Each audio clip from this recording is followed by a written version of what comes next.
मोहम्मद शहाबुद्दीन और दाऊद इब्राहिम, अब इन दोनों के बीच में क्या तुलना करना। दाऊद तो मुंबई ही नहीं बल्कि भारत का सबसे बड़ा डॉन है, लेकिन बिहार का सबसे खूंखार नाम मोहम्मद शहाबुद्दीन भी कई मामलों में दाऊद से आगे था। देखिए, मोहम्मद शहाबुद्दीन और दाऊद इब्राहिम दोनों सिर्फ इसलिए नहीं जाने जाते हैं कि वो जुर्म की दुनिया में हैं। इन दोनों में ही एक और सबसे बड़ी खासियत है, दोनों अपने दुश्मनों को बुरी तरह मारते थे।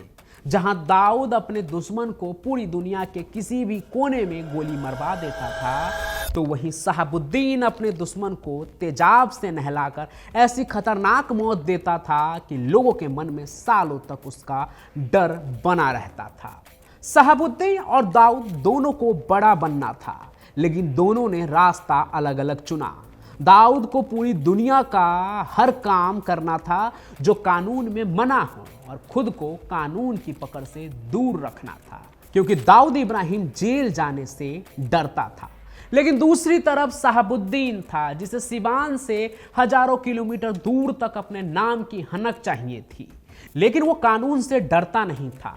कानून को अपनी जेब में रखने पर वो भरोसा रखता था। जेल में बंद रहकर भी अपना धंधा चलाता था, क्योंकि उसे पता था कि जेल उसका कुछ बिगाड़ नहीं सकती। शहाबुद्दीन खुद एक सांसद यानी एमपी, मेंबर ऑफ पार्लियामेंट था, मतलब वहां का सदस्य था जहां इस देश में कानून बनते हैं। देश के तमाम छोटे बड़े नेता शहाबुद्दीन की जेब में थे। सबको उसकी मदद चाहिए थी, जिससे उनकी सरकार बनी रहे, वोट मिल सके। लेकिन ऐसा नहीं है कि दाऊद के संबंध नेताओं से नहीं थे, लेकिन वो नेताओं के लिए काम नहीं करता था, बल्कि उनसे अपने लिए काम कराने में भरोसा रखता था।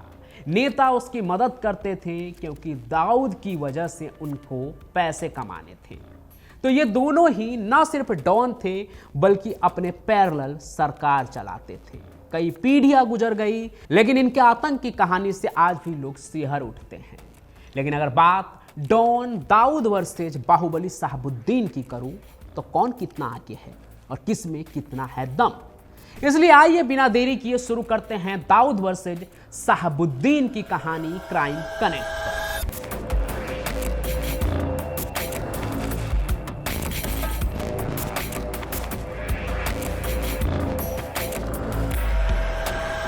दाऊद इब्राहिम का जन्म 1955 में मुंबई के डोंगरी इलाके में हुआ था, और उस वक्त तक बिहार के शहाबुद्दीन का नामो निशान नहीं था, क्योंकि शहाबुद्दीन का जन्म ही दाऊद से 12 साल बाद हुआ। लेकिन उम्र से क्या होता है, अगर उम्र देखकर ही लोग डॉन बनते तो शायद हाजी मस्तान के आगे दाऊद कभी खड़ा ही नहीं हो पाता। ऊपर से वो था भी पुलिस वाले का बेटा, जिसने अपनी जिंदगी की शुरुआत छोटे मोटे अपराधों से की। लेकिन बहुत ही जल्दी उसने अपनी धाक से मुंबई के अपराध जगत में एक बड़ा नाम बन गया। और जब तक शहाबुद्दीन 12 साल के हुए, तब तक दाऊद इब्राहिम का नाम खौफ का पर्याय बन चुका था, जिसके क्रूरता से पूरा अंडरवर्ल्ड कांपता था। वहीं दूसरी तरफ मोहम्मद शहाबुद्दीन की कहानी बिहार के सिवान जिले में लिखी जा रही थी, जो दाऊद इब्राहिम के अपराध से जितनी मिलती जुलती थी, उतनी ही अलग भी थी। दाऊद इब्राहिम जहां अपराध की दुनिया में आने के लिए पढ़ाई लिखाई छोड़ देता है, वहीं शहाबुद्दीन पढ़ते लिखते ही क्राइम की दुनिया में घुसे थे। अपराधी होने से पहले शहाबुद्दीन एक छात्र नेता थे।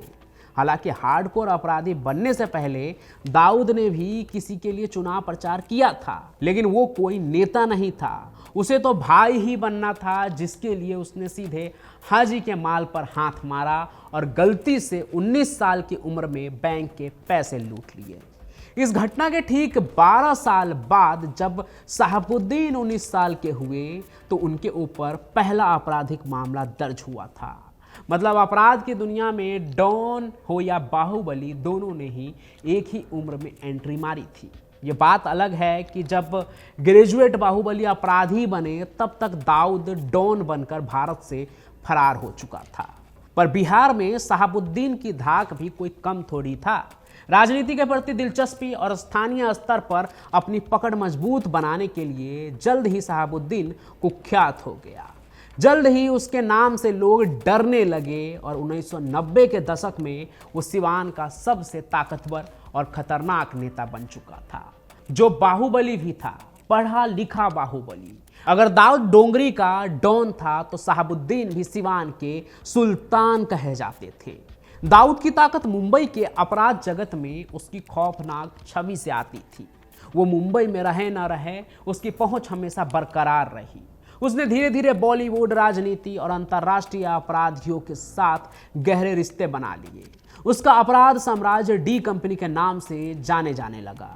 यह संगठन न सिर्फ भारत में बल्कि दक्षिण एशिया में सबसे खतरनाक सिंडिकेट में गिना जाने लगा, जो ड्रग्स तस्करी, हथियारों की तस्करी और फिरौती जैसे गंभीर अपराध उसके नाम से जुड़ते गए। उधर शहाबुद्दीन की राह राजनीति और अपराध के मेल से बनी रही। वो लालू प्रसाद यादव की पार्टी राष्ट्रीय जनता दल आरजेडी से जुड़ गया और अपनी पकड़ सिवान जिले में और भी मजबूत कर दी। शहाबुद्दीन ने चुनाव जीतकर सांसद बनने तक का सफर तय किया, लेकिन उसकी असली ताकत उसके अपराधी नेटवर्क और उसके खिलाफ आवाज उठाने वालों के साथ बेरहमी से निपटने में थी। सिवान में उसका हुक्म ही कानून बन गया था और स्थानीय पुलिस भी उसके इशारे पर नाचती थी।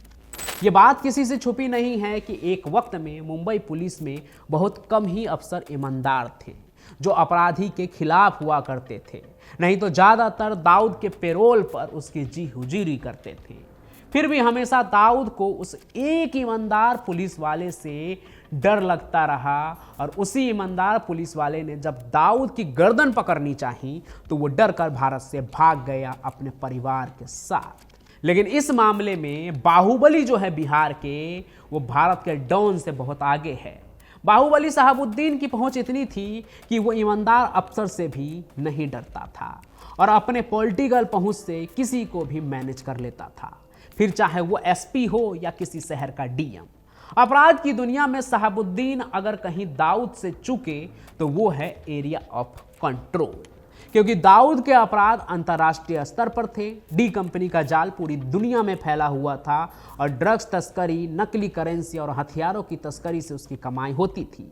पाकिस्तान की खुफिया एजेंसी आईएसआई के साथ उसके गहरे संबंध थे और कहा जाता है कि वो अलकायदा जैसे आतंकवादी संगठनों से भी जुड़ा था। लेकिन शहाबुद्दीन का आतंक बिहार तक ही सीमित था। उसने अपहरण, हत्याओं और जमीन कब्जा जैसी गतिविधियों से इलाके में अपना दबदबा कायम किया था। उसने अपने प्रतिद्वंदियों को बेरहमी से खत्म किया था और एक मामला तो इतना खौफनाक था कि उसने अपने गुर्गों से 2 भाइयों की हत्या करवाकर उनके सबको एसिड से गला दिया था। ये घटना सिवान के लोगों के दिलों में आज भी खौफ का नाम बन चुकी है, जो तेजाब कांड के नाम से आज भी जाना जाता है। लोग याद करते हैं तो सिहर उठते हैं शहाबुद्दीन के इस बेरहम कारनामे को सुनकर। अब यहाँ एक चीज़ और है कि दाऊद ने दुनिया भर में राज किया, लेकिन उसके हाथ में कभी भी एब्सोल्यूट पावर नहीं रहा, यानी एकाकी वर्चस्व। कभी उसके सामने छोटा राजन खड़ा हुआ तो कभी अरुण गवली और आज लॉरेंस बिश्नोई है। लेकिन शहाबुद्दीन जब तक जिंदा रहा उसने अपने आगे क्षेत्र में किसी और को पानी नहीं पीने दिया। या तो लोग उसके साथ होते थे या अपने घर में छुपे हुए चुप। यहां तक कि पुलिस प्रशासन के भी हाथ बंधे होते थे, क्योंकि शहाबुद्दीन के हाथ में सत्ता की वोट वाली चाबी थी। दाऊद इब्राहिम यहां भी शहाबुद्दीन से मात खाता है। अब भले ही दाऊद के बड़े बड़े पॉलिटिशियन से संबंध थे, लेकिन राजनीति में उसकी अपनी कोई सीधी पहुंच नहीं थी, या फिर शहाबुद्दीन जैसा दबदबा नहीं था कि एसपी डीएम को पता होता था कि कई बड़े मामले में शहाबुद्दीन का हाथ पांव सब है, लेकिन फिर भी वो उनकी सुरक्षा में लगे हुए हैं, क्योंकि शहाबुद्दीन अपराधी के साथ साथ माननीय भी थे और जब तक आरोप सिद्ध नहीं होते तब तक कोई उन्हें हाथ भी नहीं लगा सकता था। और सिद्ध भी हो गया तो जेल से अपनी सरकार चला लेता था शहाबुद्दीन। आलम यह था कि कहते हैं कि वो बीमारी का बहाना बनाकर अस्पताल को अपना गढ़ बना लेता था, उसे ही अपना ऑफिस बना लेता था। तो अपराध चाहे जितना भी किया हो, शहाबुद्दीन ने अपने राजनीतिक पहुंच से हमेशा राजा वाली जिंदगी ही जो है वो जीता रहा। लेकिन दूसरी तरफ डॉन भारत में रहते हुए भी हर कांड ऐसे करता जिससे उसका नाम उस कांड से ना आए, सबूत न मिले, क्योंकि पुलिस इंतजार में रहती थी कि दाऊद एक गलती करे और उसको नाप दिया जाए। तो भले ही दाऊद कितना भी बड़ा डॉन हो, पुलिस से हमेशा डर कर ही रहा वो। और दाऊद सिर्फ यही बदनसीब नहीं है बल्कि बेटे के मामले में भी परेशान है। एक तरफ जहां दाऊद ने अपने बेटे को बिजनेस स्कूल में पढ़ाया ताकि उसके काले साम्राज्य को वो संभाले, लेकिन बेटा पिता का साथ छोड़ मौलाना बन गया।